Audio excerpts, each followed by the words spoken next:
Amninaan argine hargees kanaan suphine ilkee onnee koo hiddee kan qalbiin kottiin cabdee qaba. Amninaan argine hargees kanaan suphine ilkee onnee koo hiddee kan qalbiin kottiin cabdee ilkee onnee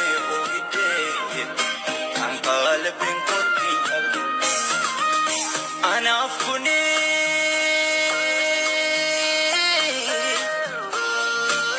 kuukaa gola sammuuti kan namni naan argine hargees kanaan. Micayyoon kuni osoo lubbuudhaan jirtu madaamishii duuteerti. Micayyoon hin jirtu qaata duutee jettee dubbattee jirti. Ashamaa akkam jirtu hordoftoonni koo nagaa waaqayyo isiniif haa baay'atu akkamisaati kana geessanii ani nagaa kootii nagaa maaltu jira isiniin jedha. Egaa guyyaa guyyaadhaan gaddumaa kan keenya gaddi hin dhumu rakkinnis kanuma keenya isiniin jedha. Egaa har'a immoo micayyoo kuni baay'ee rakkina guddaa keessa jirti. Micayyoon kuni bakki dhaloonni ishee Horroo Guduruu Wallaggaati. Akkuma keenya hojjetadhee ofis jijjiiree maatii koo jijjiira jettee biyya baate maal akka taanu har'a keenya beenna malee boruu keenya waan nuti taanu hin beennu jechaadha. Namni mana ba'uusaa beeka malee waan irra gahu hin beeku. Micayyoon kun jalqabumayyuu silkii hin qabdu. Maatis ta'ee hiriyoota itti dhuftus ta'ee silkii madaamitiin dubbisti jedhani.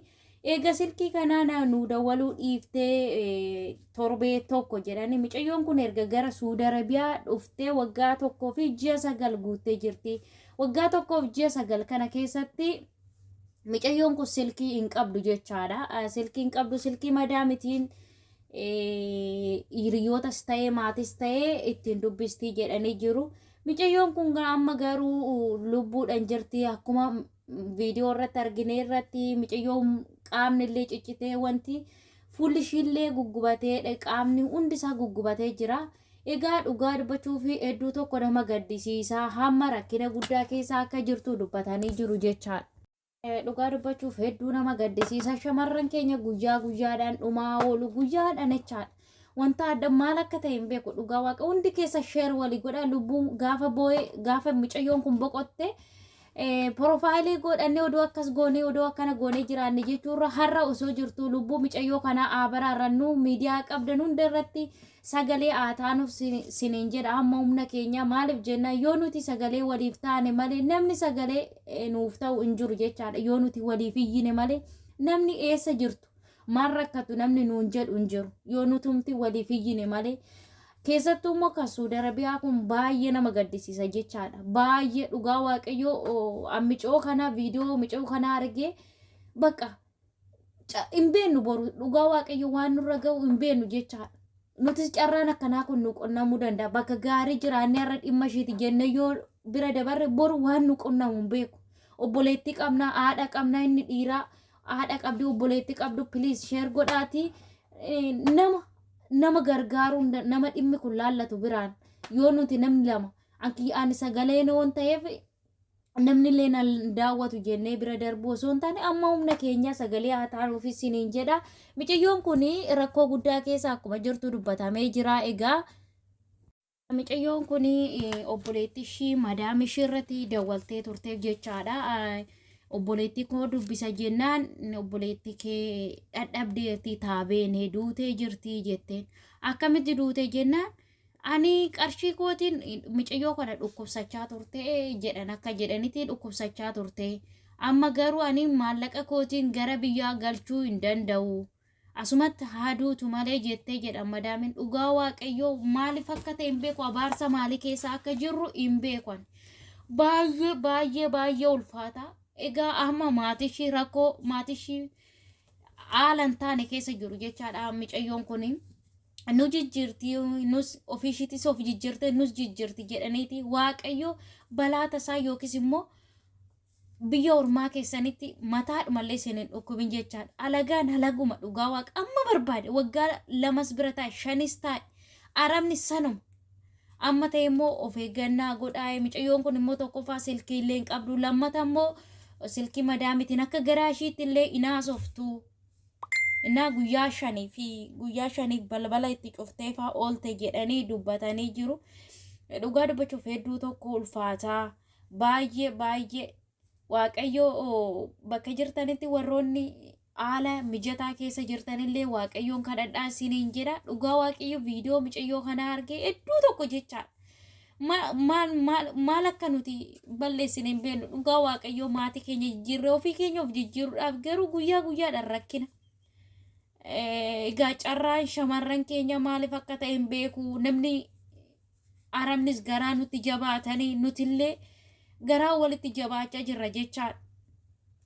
Waaqumta akka fedhasaa haa godhu malee haalli jiru baay'ee ulfaata jechaadha. Innaa guyyaa guyyaadhaan isa kana gara reeffa gara biyyaa yeroo gashinee waarranne amma immoo anan biraatu dhufaa kaleessa akkasii harree akkasii dhugaa dubbachuuf hedduu tokko ulfaata jechaadha. Obboloota kooyi mucayyoon kun waggaa tokkoof ji'a 9 erga dhuftee eega sanii dhukkubsachaa turte jedhanii. Egaa obboleettiin koo maal taatee duute. Mucayyoon kun hin duune garuu duute jedhanii jiru. Madaamiin duute jettee taabeenee duute jirti jedhanii ni jiru. Garuu mucayyoon lubbuun keessa jira jechaadha. Waggaa 2 dhukkubsateerte waggaa 2 kontiraataa amma fixxutti arabasmaam dhugaa waaqayyo jechaadha. Arabni moo mucayyoon kun kontiraataa amma fixxutti maallaqa kiyyaan dhuftee kontiraataa amma fixxutti hin gashu yoo ishiin duute malee jette obboleettiin itti dawwaltee wantoota mucayyoon haasaa jirtus kompiitara keessatti laaltee jedhanii jijjiirte jechaadha. Gaafa ishiin duuteen gara biyyaa gasha malee maallaqa kiyyaan fidee mana yaalchisuu illee hin danda'u jettee jirti jechaadha madaamiin. Egaa dhugaa dubbachuuf hedduu tokko nama ajaa'iba. Maal akka jedhus na harkaa badee baay'ee tokko sammuu kooti ol ta'e jechaadha. Haalli mucayyoo kana bakka kanuma bakka arabni jechaadha. Dhugaa dubbachuuf mucayyoon kun osoo kaleessa silkii qabaattee uummata ishiitti gabbaatee waan akkasii keessa hin jira jechuu dandeessi. Na dhukkuballee jechuu dandeessi. Har'a garuu mucayyoon kun lubbuu ishee keessaa hin baane ammallee hin jirti garuu lubbuudhaan hin jirtu jettee dubbattee jirti. Egaa wanti nuti goonu tokkollee hin jiru dhugaa dubbachuuf. Amma danda'ama ta'e hundi keessan waaqa sin uume sin qabe sheer godhaa baqa waanuma qabdan irratti sheer godhaati sagalee taafi. Lubbuu mucayyoon kun boru fayyuu dandeessi. Waan waaqayyo guyyaa ishiin geenye ta'e taanaan fayyuu dandeessi. Haadha biraa baate sallaala, abbaa biraa baate sallaala. Abbaa ishii yookiin maatii ishii nu jijjiirti jedhanii karaa eega jiru. Garuu ishiin haala hin taane keessa. Carraan keenya maaliif akka kana ta'e hin beeku dhugaa waaqayyoo jechaadha. Baay'ee ulfaata. Kaleessa gadda har'a gadda maaliif akka carraan keenya kana ta'e hin beeku dhugaa dubbachuuf baqa waanuma dubbadhu iyyuu na dhibe jechaadha. Rabbi waaqayyoo fayyaa keetti si haa deebisu jedhaan waan dubbadhu wallaalee. Haala kam keessatti waaqayyo sinaa eegu warrootaaf ta'an ani dhugaa waaqa kam tafe silaa guyyaadhaan inni kun du'e jedhu inni kun akkas jedhu inni akkana jedhu kan dubbannee kan dhiibnu iyyuu wallaalee boru waan nurra ga'u hin beeknu. Har'a mana gaarii keessa jirraa boru carraa nurra ga'u hin beeknu jechaadha. Ammasitti immoo waaqayyoon kadhachuu innaa sagalee taafis hin jedha piliis hundi keessaniyyuu